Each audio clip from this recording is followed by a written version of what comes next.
Assalamualaikum warahmatullahi wabarakatuh. Respected dignitaries on the dais and all my dear friends here in the hall. मैं as legal head of All India Milli Council Telangana chapters आप तमाम का यहाँ आज minorities rights day के दिन, इस celebration के दिन आप तमाम का खैर मक़दम करती हूँ. You all are welcome here and thank you for joining in a short notice. And all credit goes to, of course, our youth icon, जो हमारे youth wing के secretary हैं, Mr. Dr. Shafi. Thank you, Shafi, for making all the arrangements in a very short notice. तो आज क्योंकि हम World Minorities Right Day मना रहे हैं, let us just go quickly go back. ये World Minorities Rights Day दिसंबर 18 को क्यों मनाया जाता है?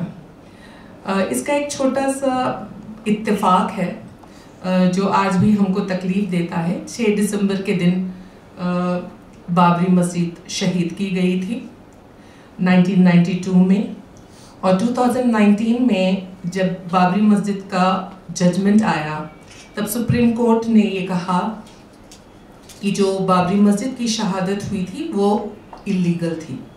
ये सुप्रीम कोर्ट के अल्फाज हैं.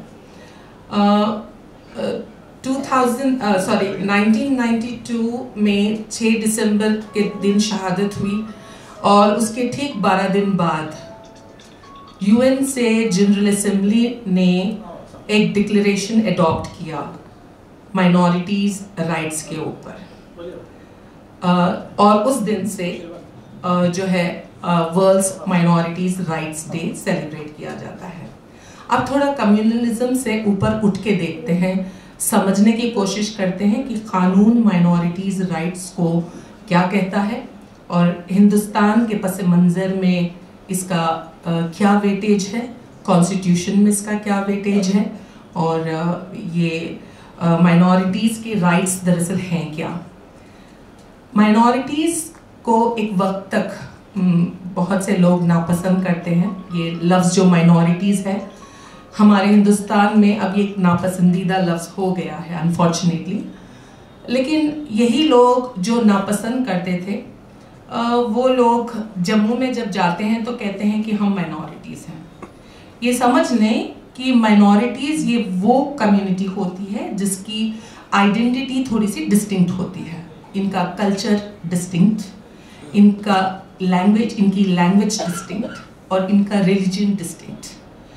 तो general assembly of United Nations ने ये डिक्लेयर किया था कि जितने माइनॉरिटीज़ होंगे जो यूनिक और डिस्टिंक्ट आइडेंटिटी के साथ हैं, उनके कल्चर को जो कंट्रीज़ हैं throughout the world, they have to ensure कि इनकी कल्चर को एंजॉय करने का इनको पूरा राइट दिया जाए, इनकी लैंग्वेज को ये यूज़ कर पाएँ, जो इनकी मर्जी हो वो उस मज़हब को ये फॉलो कर पाएँ और प्रैक्टिस और प्रोफेस कर पाएँ. लेकिन फॉर्चुनेटली जैसे शुरुआत में डॉक्टर शफ़ी बता रहे थे कि हमारा एक रिजिड कॉन्स्टिट्यूशन है. इट्स नॉट एग्जैक्टली रिजिड, हाँ इट्स क्वाजी रिजिड. कुछ चीज़ें, बेसिक स्ट्रक्चर जो कॉन्स्टिट्यूशन का है वो हरगिज़ चेंज नहीं किया जा सकता. कुछ चीज़ें डेफिनेटली एकोमोडेट किए जा सकती हैं. यूएन ने जब अडॉप्ट किया था ये डिक्लेरेशन, वो साल था 1992, और हमारा कॉन्स्टिट्यूशन कब बना आप देखिए. दुनिया का ये हमारा कॉन्स्टिट्यूशन एलिफेंटाइल कॉन्स्टिट्यूशन कहा जाता है, the best of all the constitutions कहा जाता है, क्योंकि पूरी दुनिया के जितने कंट्रीज़ हैं उसमें जो जो बेस्ट चीज़ें थी हमने वहाँ से अडॉप्ट करके अपनी कॉन्स्टिट्यूशन में एकोमोडेट किया. तो फार ago, before UN General Assembly recognized or adopted the minorities' rights, Indian Constitution provided or accommodated the rights of minorities in the Constitution of India in fundamental rights. Fundamental rights आप सब जानते हैं, हम सब जानते हैं कि fundamental rights are justifiable. ये basic structure of Constitution का हिस्सा हैं, इनको disturb नहीं किया जा सकता. और मैं आपको बताती चलूँ आर्टिकल 2930 जो एकोमोडेट करता है to guarantee, which guarantees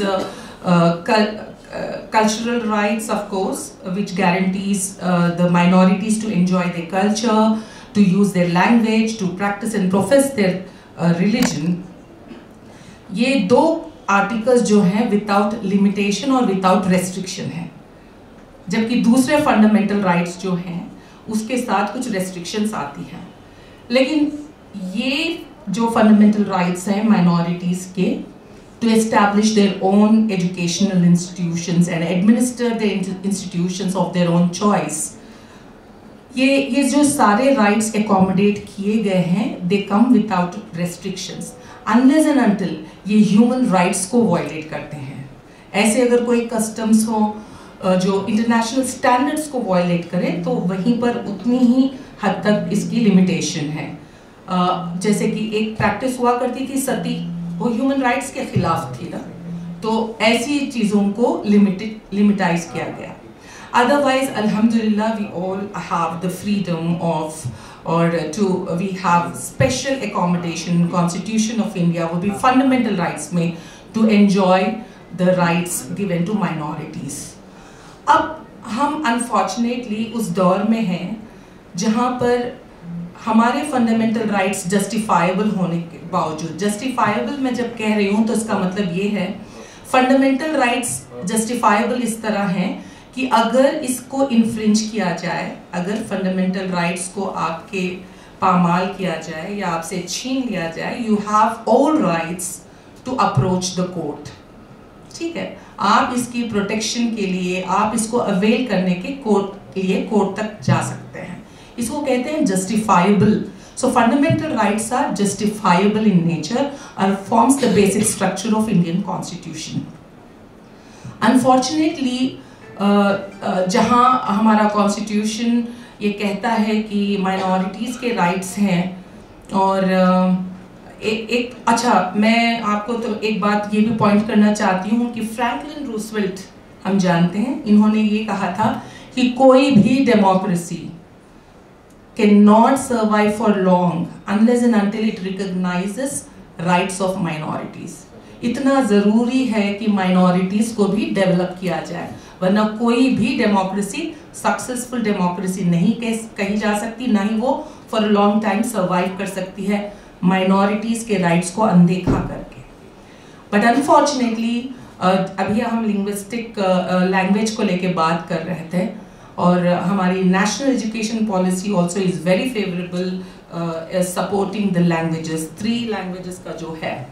but recently मैंने देखा कि CBSE बोर्ड उर्दू को निकालना चाहता है। एक मीटिंग में वो कहते हैं कि हम we are not going to, मानो से ही ये इशू किया आया हमारे उर्दू मीडियम schools को उर्दू में जितने भी लिखेंगे they are not going to accept the papers in Urdu language.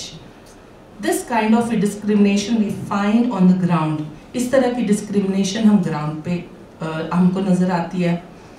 हमको यहाँ पर हमने देखा पिछले 10 सालों में हिजाब के ऊपर मसले उठे, जहाँ पर एजुकेशन अपनी मर्जी का, आर्टिकल 30 जब कहता है कि आप अपनी मर्जी के, अपनी चॉइस का एजुकेशन इंस्टीट्यूशन एस्टैब्लिश कर सकते हो, एडमिनिस्टर कर सकते हो, हर वक्त मदरसा एजुकेशन टारगेट पे होता है। तो ये कैसी डुअल पॉलिसी है?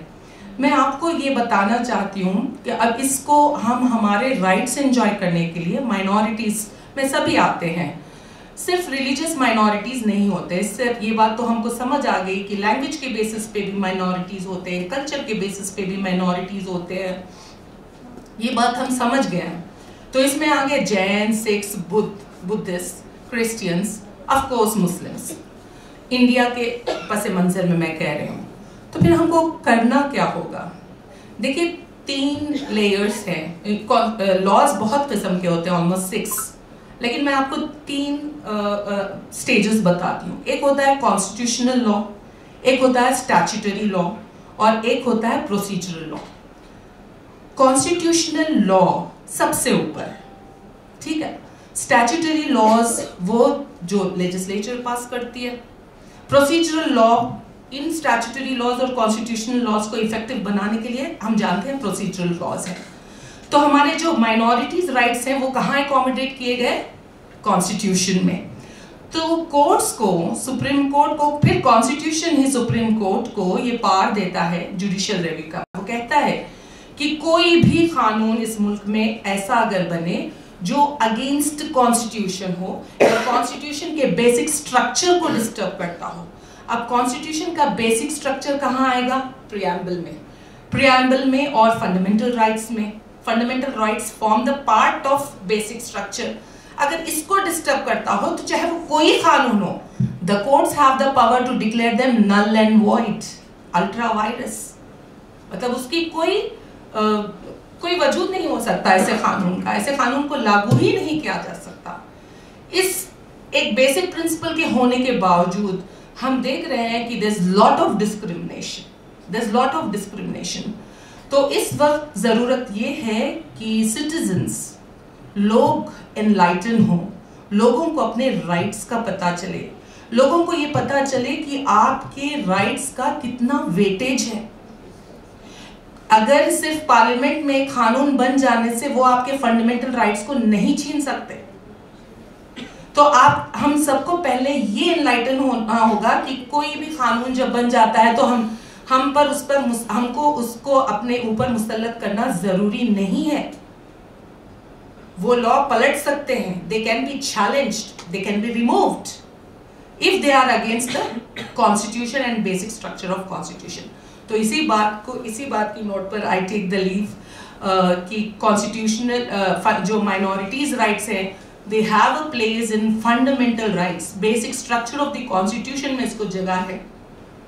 तो यहाँ पर चाहे वो क्रिश्चियंस हो, सिख हो, जैन हो, बुद्धिस्ट हो, मुस्लिम्स हो, उनको ये पूरा राइट है कि वो अपने हिसाब से पहनावा करे, अपने मर्जी का पहनावा, अपनी मर्जी का खाए, अपने मर्जी की मजहब को इख्तियार करे, अपने मर्जी से जिसको चाहे इबादत करे, अपनी मर्जी की जुबान बोले। ये डेमोक्रेसी है।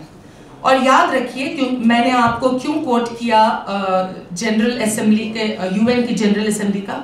अगर ऐसा कहीं नहीं एकोमोडेट होता और अगर इंसाफ नहीं मिलता है तो that type of prosecution should be the discourse और ऑफ ग्लोबल कन्वर्सेशन।